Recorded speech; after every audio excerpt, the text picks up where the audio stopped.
Bom dia, irmãos. Vamos lá, você já pode abrir a sua Bíblia em 2 Timóteo, capítulo 4. Hoje nós vamos celebrar mais uma vez a ceia, e como nós sempre dizemos nessa igreja, é um dia em que nós dizemos que nós estamos continuando, né? É comum nós falarmos isso, porque, irmãos, continuar é mostrar que nós somos fiéis, e que a gente persiste como um povo de Deus que é fiel. Porque começar, todos nós começamos um dia. A questão é terminar as coisas. Então hoje a gente vai pensar um pouco nesse tema, a partir dos dias finais da vida do apóstolo Paulo, no capítulo 4 de 2 Timóteo. Rumo ao fim, como termina um homem de Deus, como termina a sua jornada. Capítulo 4, hoje não dá para ser expositivo no texto inteiro, são 22 versos, né? A gente não tem tempo para isso, né? A gente ia ficar o domingo inteiro aqui. Então eu separei alguns blocos para deixar mais rápido aqui, tá bom, irmãos? Então a partir do capítulo 4, verso 1, nós vamos ler o capítulo inteiro. Conjuro-te, pois, diante de Deus e do Senhor Jesus Cristo, que há de julgar os vivos e os mortos na sua vida e no seu reino, que pregues a palavra, istes a tempo e fora de tempo, corrige-as, repreende-as, exortes com toda a longanimidade e doutrina, porque virá tempo em que não suportarão a sã doutrina, mas tendo coceira nos ouvidos, amontoarão para si doutores conforme as suas próprias concupiscências, e desviarão os ouvidos da verdade, voltando às fábulas. Mas tu, sê sóbrio em tudo, sofre as aflições, faze a obra de um evangelista, cumpre o teu ministério, porque eu já estou sendo oferecido por aspersão de sacrifício, e o tempo da minha partida está próximo. Combati o bom combate, acabei a carreira e guardei a fé. Desde agora, a coroa da justiça me está guardada, a qual o Senhor, justo juiz, me dará naquele dia, e não somente a mim, mas também a todos que amarem a sua vinda. Procura vir-te comigo depressa, porque Demas me desamparou, amando o presente século, e foi para a Tessalônica, Crescente para a Galácia, Tito para a Dalmácia. Só Lucas está comigo. Toma Marcos e traze comigo, porque me é útil para o ministério. Também enviei a Tíquico a Éfeso. Quando vieres, traze a capa que deixei em Troade, em casa de Carpo, e os livros, principalmente os pergaminhos. Alexandre, o latoeiro, causou-me muitos males. O Senhor lhe pague segundo as suas obras. Tu, guarda-te também dele, porque resistiu muito às nossas palavras.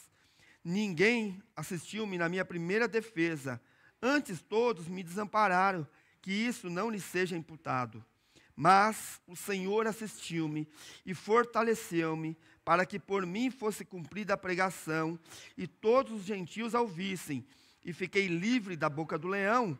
E o Senhor me livrará de toda má obra, e guarda-me-á para o seu reino celestial, a quem seja glória para todos sempre. Amém. Saúda a Priscila e a Áquila, e a casa de Onesíforo. Erasto ficou em Coríntio, e deixei Trófimo doente em Mileto. Procura vir antes do inverno. Eúbulo e Prudente e Lino e Cláudia e todos os demais te saúdam. O Senhor Jesus Cristo seja com teu espírito. A graça seja convosco. Amém. Deus, nós te louvamos, ó Pai. Louvamos-te pela tua santa palavra.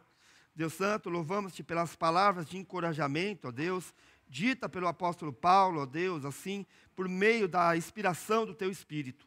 Clamamos que estas mesmas palavras, ó Deus, que um dia serviram para instruir o jovem Timóteo, e sirva nessa manhã também para nós, ó Pai. Pedimos isso em nome do teu Filho Jesus. Amém. Irmãos, a vida, ela parece longa quando você é jovem. Os dias, eles parecem muito extensos. Você que é jovem sabe como demorava para chegar o Natal. Quando você era pequeno ali, você ficava naquela ansiedade, chega logo o Natal, quero comer o panetone logo, quero aproveitar as festas com a minha família. Mas à medida que você vai ganhando tempo de vida, e aí você vai passando dos 30 anos, né? Você vai percebendo que os dias vão ficando muito mais curtos. E parece que o tempo passa muito rápido. Parece que ontem foi janeiro, E a gente já fez um monte de coisa esse ano, e dezembro já está aí. A primeira parcela do 13º já vai cair. Você sabe que o ano já está acabando, dezembro já está aí. E quando a gente começa o ano, desculpa, irmãos, a gente tem aquela mania de fazer um monte de promessas, de pensar naquilo que a gente vai fazer durante o ano. A gente pensa em várias coisas, né? A gente pensa, poxa, eu vou servir melhor na igreja, ou esse ano, enfim, eu vou conseguir seguir a leitura bíblica até o final. Vou começar em Gênesis, termina esse ano em Apocalipse. Você faz um monte de planos. A questão é, irmãos, que existe uma máxima que o pastor Neil ele costuma falar bastante aqui. Que o importante não é como a gente começa as coisas, mas como a gente termina. Porque começar as coisas, a gente está sempre começando. Né? A igreja é esse ambiente onde tem um monte de gente, cheio de iniciativa, com bastante vontade de fazer um monte de coisa. Mas a questão é o que a gente de fato termina. A gente começou Gênesis, mas em fevereiro do outro ano, a gente terminou em Apocalipse, a gente terminou em Gênesis capítulo 5. Isso porque a gente ouviu os 5 capítulos sendo lidos aqui de cima durante a EBD. Então a questão não é como a gente começa, porque começar, todo mundo aqui começou igual. Todo mundo aqui começou longe de Cristo. Todo mundo aqui começou distante do Senhor Jesus Cristo, caminhando para o inferno, todo mundo igualzinho. Mas o que importa é como a gente termina. Quando você lembra das palavras de Jesus, aquele homem que estava na cruz, hoje mesmo estarás comigo no reino de Deus. O homem viveu a vida inteira dele de forma dissoluta, um assassino, mas na hora da sua morte tudo mudou. Porque o que importa para a gente não é como a gente começa, mas como a gente termina. E esta carta de 2 Timóteo, junto com a carta de 1 Timóteo, ela traz ali um monte de orientação. E a gente vai, às vezes, para essa carta achando, não, aqui são orientações para os líderes, para os pastores. Mas aqui, irmãos, 1 e 2 Timóteo são orientações para todos aqueles crentes que têm um chamado do Senhor. E como nós sempre dizemos aqui, todo crente foi colocado no corpo de Cristo para fazer alguma coisa. Então, todos nós temos um chamado. Então, logo, essa carta e os conselhos do apóstolo Paulo, que são primeiro para Timóteo, eles podem ser estendidos a todos nós, não só aos pastores, não só à liderança, mas a todo crente. E Paulo, então, conhecendo Timóteo, conhecendo a sua família, conhecendo a sua avó, a sua mãe, conhecendo a fé que há ali no meio da família, ele vai dar algumas instruções para Timóteo no fim da sua vida. Então, aqui é o último texto do apóstolo Paulo. Provavelmente, logo depois disso, ele já morreu. E a questão é, o que diz um homem em seus últimos momentos de vida? O que ele tem a dizer? Como termina a vida de um homem de Deus? É isso que a gente vai ver hoje. Então, eu peguei aqui 7 lições. Né, todas pequenininhas, não são 7 pontos, tá? Eu sei, minhas mensagens sempre são 3 pontos maiores, são 7 pontos curtinhos, 7 lições que a gente consegue extrair do texto de como termina a vida de um homem de Deus. É claro, você na tua leitura aí, você vai achar 10, 12, 15, só que a gente não tem tempo de falar de tudo. Então, primeiro, como termina a vida de um homem de Deus? Pregando o Evangelho, versos 1 e 2. Conjuro-te, pois, diante de Deus e do Senhor Jesus Cristo, que há de julgar os vivos e os mortos na sua vida e no seu reino, que pregues a palavras, iste a tempo e fora de tempo, corrige-as, repreendas, exortes, com toda a longanimidade e doutrina. Paulo começa, então, a sua orientação ao jovem Timóteo, como suas últimas palavras, dizendo, pregue a palavra. E talvez, né, alguns de nós olhem para isso e pensem, não, isso aqui é para um pastor. Isso aqui é para a vida de um pastor. Irmãos, não exatamente. A missão de pregar o Evangelho é para todo crente. Eu sei que às vezes o medo nos impede, né? Tem gente que não consegue subir aqui e pregar, está tudo certo mesmo. A gente treme quando a gente está aqui, soa muito, o esboço ele some da cabeça, isso acontece mesmo.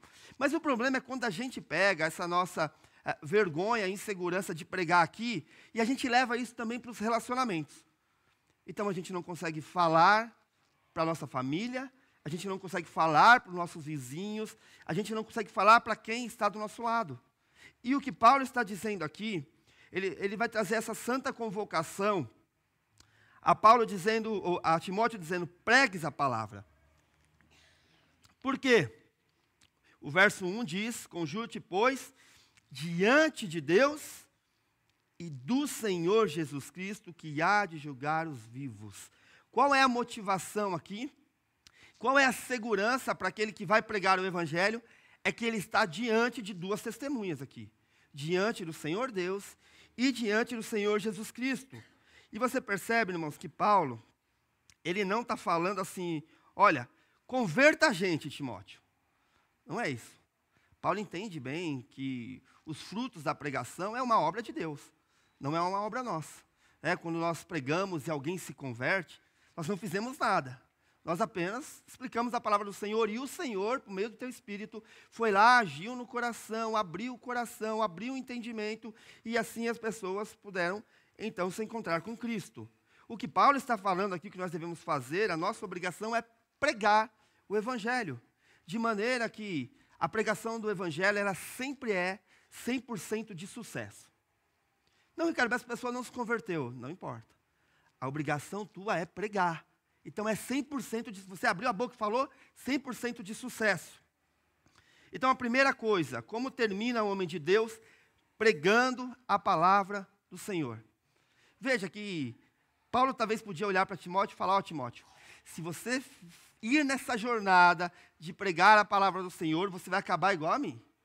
Encarcerado, cheio de hematomas, numa masmorra fria, condenado à morte.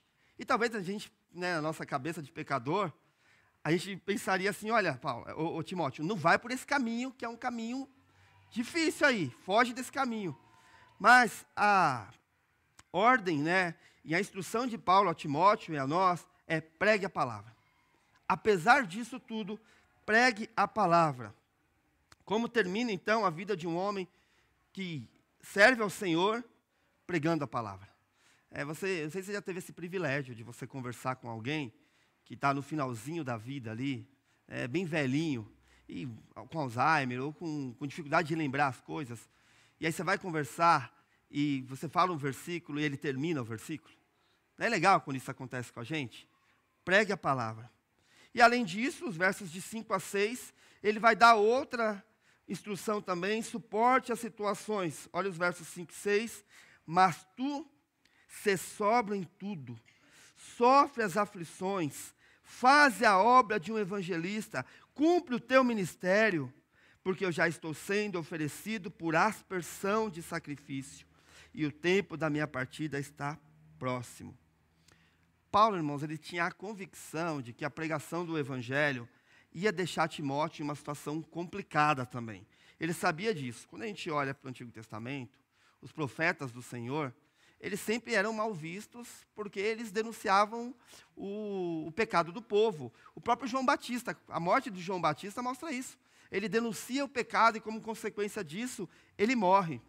Paulo sabia que Timóteo ia ser mal visto, até mesmo, se você for pensar hoje na figura de Paulo pregando, imagina, a pregação de Paulo nos dias como hoje, ela ofende até mesmo alguns que são religiosos, a gente sabe disso. Quando a gente faz uma comparação, o tipo de mensagem que as pessoas querem ouvir, uma mensagem sempre de amor, de esperança, mas de pouco confronto em relação ao pecado. Então, Paulo ele sabia que Timóteo ele teria uma jornada difícil também por causa da pregação do Evangelho. Então, por causa disso, o conselho de Paulo é suporte as situações. De novo, Paulo podia ter dito, olha, não insiste com essa ideia de evangelho, não. Não insiste, porque olha onde eu cheguei. Mas Paulo diz, suporta as adversidades. Vão vir, sim, situações difíceis, mas suporta as adversidades. E é interessante isso, porque se você é igual a mim, quando a gente está trabalhando na obra do Senhor, a gente tem certeza que a gente está fazendo as coisas corretas, e a gente olha, o resultado não vem, e a gente começa a achar aquilo estranho, a gente começa a se questionar, né? Poxa, será que eu não peguei o caminho errado? Será que essa era mesmo a vontade de Deus?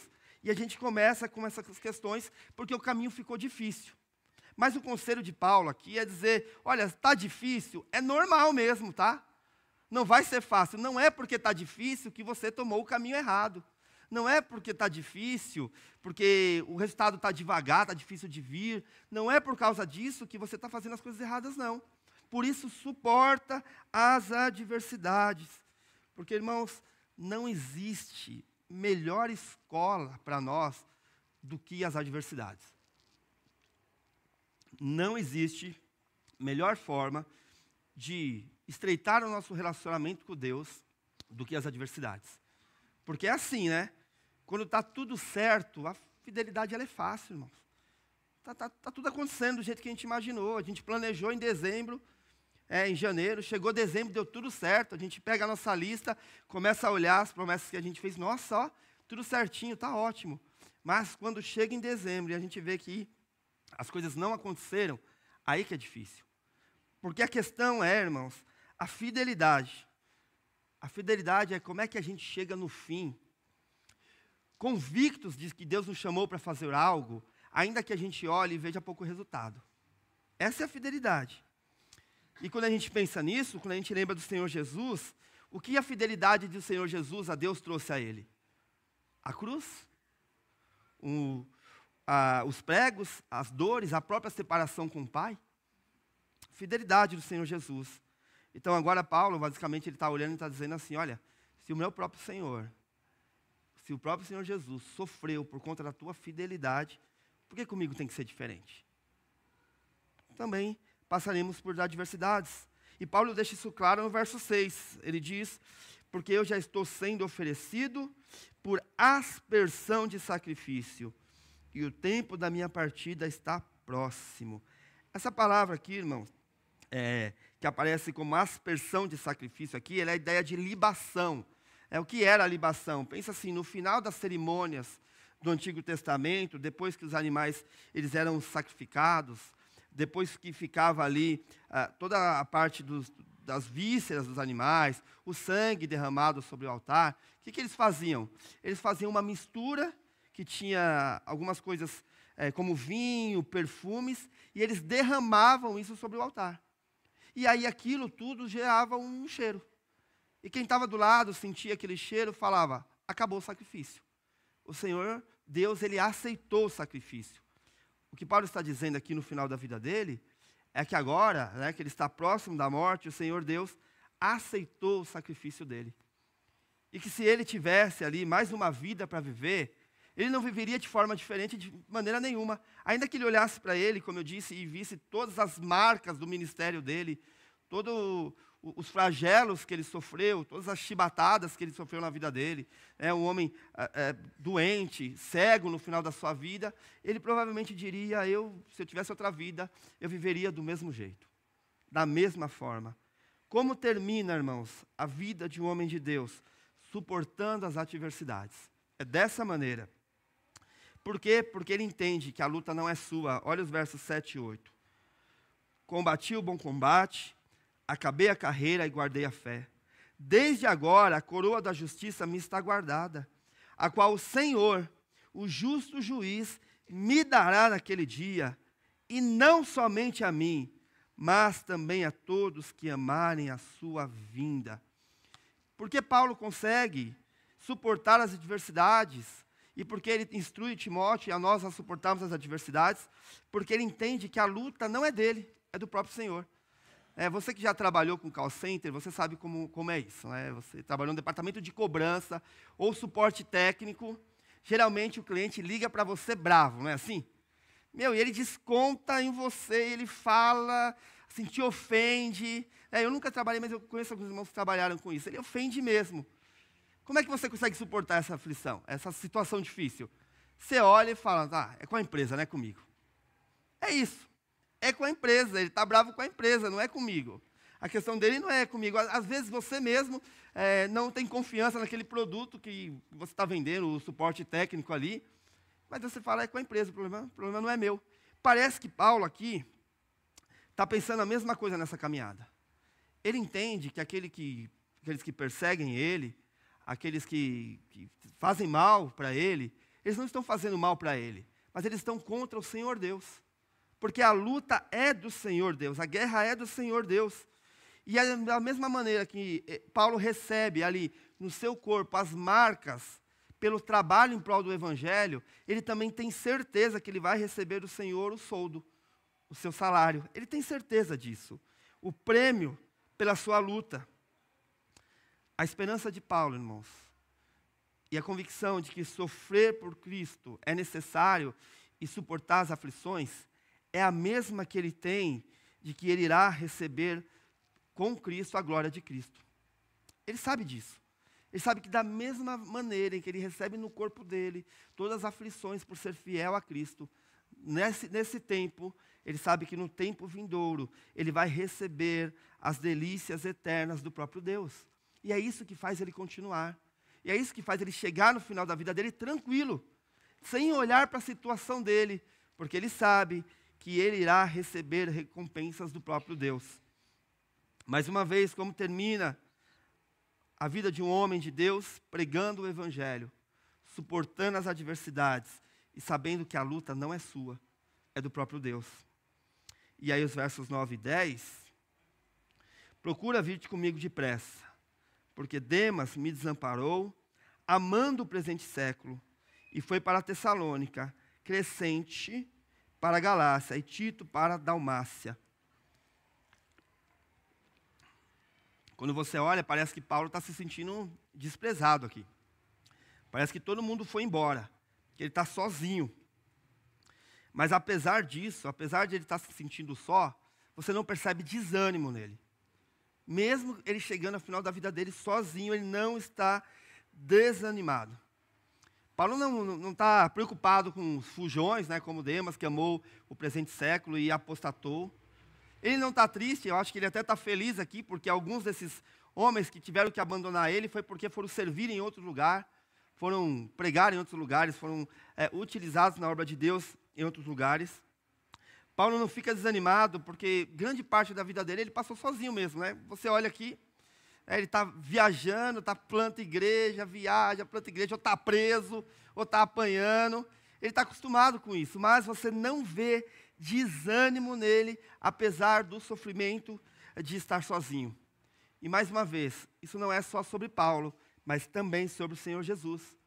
Sozinho na cruz, abandonado por aqueles que eram até os seus amigos, sozinho, mas que mesmo diante desse sofrimento todo e sozinho, você não vê desânimo no Senhor Jesus. Você vê Ele morrendo em nosso favor. Mais uma vez, como termina a jornada de homem de Deus, talvez Paulo de novo podia olhar para Timóteo e dizer: Timóteo, se cale, não fale do Evangelho, eles não vão te ouvir. Olha o meu final, eu estou com frio, né? Traz uma capa para mim, porque eu estou tremendo de frio aqui. Traz um livro, porque eu não tenho nada para fazer o dia inteiro. Eu estou escrevendo carta, eu estou orando aqui, eu preciso dos meus livros também. Faz isso, mas talvez seja melhor desistir, porque olha o meu final, olha onde eu cheguei. Mas quando a gente vê Paulo falando com Timóteo, o que ele está dizendo é: não desanime. Nós precisamos chegar, irmãos, ao fim da nossa jornada melhor do que nós começamos.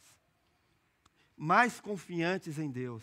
E não importa se sozinhos, com muita gente do nosso lado, mas confiantes que Deus está conosco. Nós precisamos chegar assim. E apesar de tudo isso, dele estar sozinho, dele ter sido abandonado, você não vê uma insatisfação, um coração ingrato aqui de Paulo, você não percebe isso. Você não vê rancor, porque no verso 11, olha o que ele diz: só Lucas está comigo.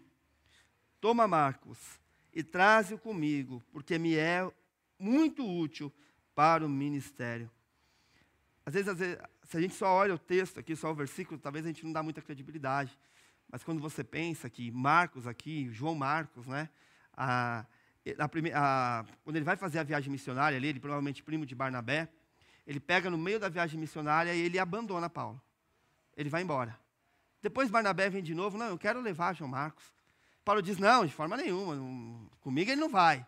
E aí eles acabam tendo, cada um indo para o lado ali. E agora, no final da vida de Paulo, não tem rancor aqui por Marcos. Na verdade, o que ele faz é dizer: traga-me Marcos, porque ele me é muito útil. Não tem mágoa no final da vida de um homem de Deus. Ele está dizendo: traga João Marcos, porque ele é útil. E talvez até aqui, Paulo, no final da vida dele, fazendo uma reflexão e pensando: olha, talvez naquele momento em que eu não quis levar de novo João Marcos comigo, talvez eu fui até imaturo, eu não percebi que Cada um de nós aqui, cada um crente, ele tem um desenvolvimento diferente na caminhada cristã. Alguns acabam amadurecendo mais cedo mesmo, outros demoram um pouco mais. E agora, no final da vida de Paulo, como ele termina, olhando para João Marcos, dizendo, ele me é útil, ele me é muito útil. Como termina a vida de um homem de Deus, a sua jornada? Perdoando. Mais uma vez, nós temos um exemplo claro quando nós olhamos para Cristo. Na cruz, olhando para os seus malfeitores e dizendo, Pai, perdoa-os. Perdoa-os. Versos 14 a 16. Alexandre, o latoeiro, causou-me muitos males. O Senhor lhe pague segundo as suas obras. Tu, guarda-te também dele, porque resistiu muito às nossas palavras. A gente tem pouca informação de quem é esse homem, quem é esse Alexandre, latoeiro. Quando a gente pensa nisso, era uma profissão, irmãos. Provavelmente ele era um ferreiro. E um ferreiro, ele era alguém de posse, ele era alguém que tinha um reconhecimento, porque ele fazia armas para o Império Romano. Então era alguém bem conhecido, que provavelmente Paulo conheceu ele, talvez até chegou a evangelizá-lo, porque o texto fala que ele resistiu bastante à palavra. E pode ser que alguns comentaristas vão dizer que pode ser que em algum dos momentos em que Paulo foi julgado, esse homem, Alexandre o latoeiro, podia ter ido, testemunhado a favor dele, podia ter deixado a vida de Paulo um pouco mais fácil. Mas parece que, em vez de ele fazer isso, ele deixou, foi mais difícil. De maneira que Paulo pega, ele é bem duro, ele fala, olha, que Deus lhe dê a paga. Mais ou menos Paulo dizendo assim, olha, eu não vou fazer nada com ele, eu não vou me vingar, mas que Deus vá lá e resolva com ele. Que não seja eu, mas que seja Deus que faça isso, que se vingue por mim. E ele fala isso porque ele foi provavelmente traído aqui, irmãos. E você percebe que dentro desses conselhos que Paulo está dando para Timóteo aqui, o ponto de atenção e exortação que tem no texto é cuidado com ele, cuidado com esse homem, cuidado com a traição, esteja atento. É basicamente isso que ele está dizendo aqui, esteja atento. Mas por que Paulo consegue continuar, apesar da traição, apesar de tudo que eu mencionei já, prisão, dor? Porque ele continua olhando para Cristo. De repente, se ele estivesse dependendo desse Alexandre para ser solto da prisão, e ele não fosse de fato solto, como de fato ele não foi, talvez o desânimo caísse sobre ele. Mas como ele está olhando para Cristo, como ele está chegando no final da vida dele, ele não está criando expectativa nos homens que estão do lado dele, mas em Cristo, ele consegue terminar a sua jornada consciente, feliz e esperançoso de que irá receber galardões do próximo Senhor.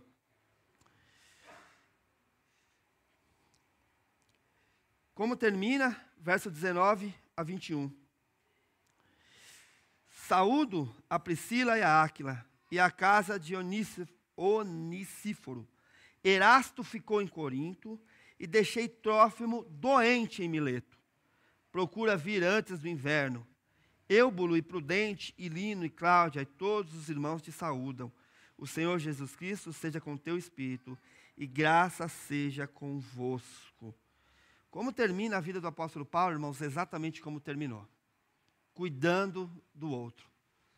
Ele, mais uma vez, não olha para a situação dele, mas ele fala, olha, Timóteo, eu deixei Trófimo doente lá em Mileto. Quase como um pedido de vai lá e cuida dele. Paulo termina a sua jornada da mesma forma como ele terminou. Consciente da sua missão. Sabendo para o que ele foi chamado. E terminando a sua jornada com a consciência de que fez tudo pelo qual Deus o chamou. E a questão aqui, irmãos, a aplicação direta entre todas que foram feitas aqui no texto é como nós pretendemos terminar a nossa vida. Porque, de novo, talvez o começo pouco importa. Mas a questão é como é que a gente vai chegar lá. E como Paulo, o que nós precisamos desejar é terminar a nossa jornada conscientes de que cumprimos a missão que o Senhor Deus nos deu. Paulo termina a sua jornada cuidando de gente. Da mesma maneira como ele terminou. ainda que isso lhe custou dores, prisões, má fama, má reputação, mas ele vai terminar a sua jornada, versos 7 e 8, novamente dizendo: combati o bom combate, acabei a carreira e guardei a fé. Desde agora, a coroa da justiça me está guardada, a qual o Senhor, justo juiz, me dará naquele dia, e não somente a mim, mas também a todos que amarem a sua vinda. Irmãos, Deus abençoe e que o nosso fim seja ainda melhor do que o nosso começo. Que a gente termine a nossa carreira com a consciência de que a gente fez tudo que o Senhor nos ordenou para fazer. E não importa para que Ele te chamou, para pastor, para diácono, para cuidar de alguém, para trabalhar na sua igreja, não importa. Contanto que você termine a sua carreira dizendo: eu fiz tudo que o Senhor mandou. Tá bom? Deus abençoe, nós vamos orar e nós vamos daqui a pouco celebrar a ceia e mais uma vez dizer: nós estamos continuando porque nós queremos terminar bem. Vamos orar. Deus Santo, obrigado. Nós confiamos, ó Pai, na Tua santa palavra, nas Tuas promessas. Nós sabemos, ó Deus, para o que o Senhor nos chamou. E o que nós queremos, ó Deus, é que viver uma vida consciente da nossa missão, ó Deus. Que a gente não possa, ó Pai, terminar, ó Deus, pior do que quando nós começamos. Mas que, Deus, a gente possa cumprir a carreira pelo qual o Senhor nos chamou, ó Deus, e que os nossos dias finais seja o Senhor vindo nos buscar, seja, ó Deus, com nós morrendo, ó Deus, nós possamos dizer, como Paulo, que nossa vida serviu como um sacrifício suave, foi aceito por Ti, ó Deus. Abençoe tudo que nós faremos nessa manhã ainda, em nome do Teu Filho Jesus. Amém.